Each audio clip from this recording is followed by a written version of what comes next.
When a doctrinal testimony is emitted against a course of defection, this is expressly condemned by the Assembly 1733, and when a protestation for exoneration is entered against the said condemnatory sentence, this is also severally censured by the foresaid Assembly. And though it may be justly affirmed that any of the members of the ecclesiastic body have a just claim to protest against any determination and decision of the Supreme Judicatory, which are opposite unto, or a deviation from our Reformation principles and purity, yet this privilege has been denied even the members of that court. They have been always refused the liberty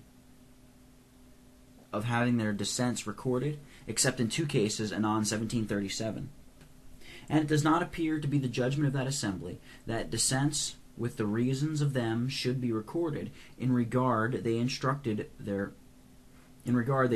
commission to prepare the draft of an overture against next Assembly, to be transmitted to presbyteries, to know their opinion whether dissents with the reasons of them should be inserted into the registers of Assembly or not, and accordingly, though 2 dissents with their reasons were marked anon 1737, yet the Assembly 1738 refused that privilege. From what is above observed, it is evident that the present judicatories were bent upon their backsliding course before any secession was declared upon them, and that they not only condemned and despised all the ordinary means of testifying in a way of communion with them, but that they came the length of thrusting out some ministers from their communion for no other reason but because they judged it their duty to bear testimony against their course and way. And though the judicatories are not to this day reforming nor returning to the Lord, yet the cry is now, as it was then, for union and conjunction with them, and against secession from them, as is unwarrantable separation, and an unaccountable schism.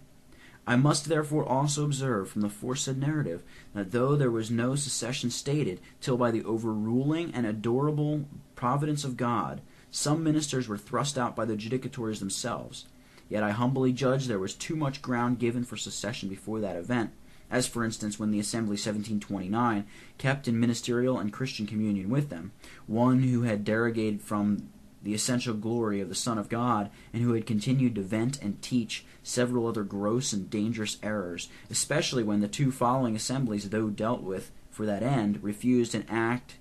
assertory of the truths, in opposition unto the terms in which they had been opposed, for a seasonable warning against the errors of the times.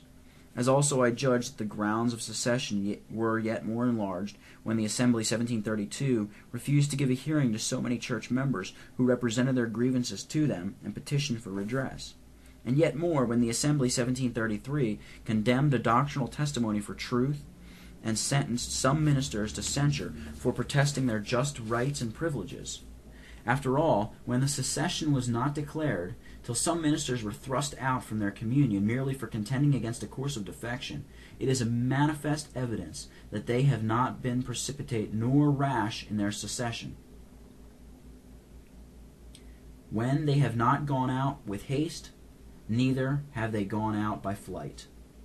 They were brought at first into the present situation by the adorable providence of God, and this is the question that is now before us, whether or not it is their duty to contend for the truth and against present and former defections in a way of secession from the present judicatories of this national church,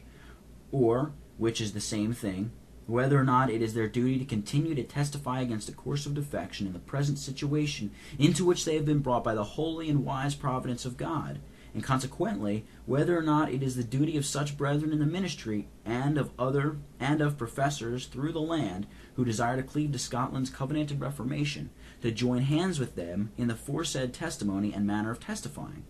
This leads me to observe in the last place that when the secession was stated at first, the protesting ministers declared their readiness to hold communion with all and everyone, quote, who were adhering to the principles of the true Presbyterian Covenanted Church of Scotland in her doctrine, worship, government, and discipline, unquote, and, quote, who were groaning under the evils and affected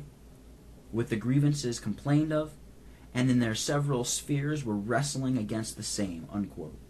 But it is matter of regret that so many who have sometime appeared against a course of defection, and, amongst others, the author of the essay, are involving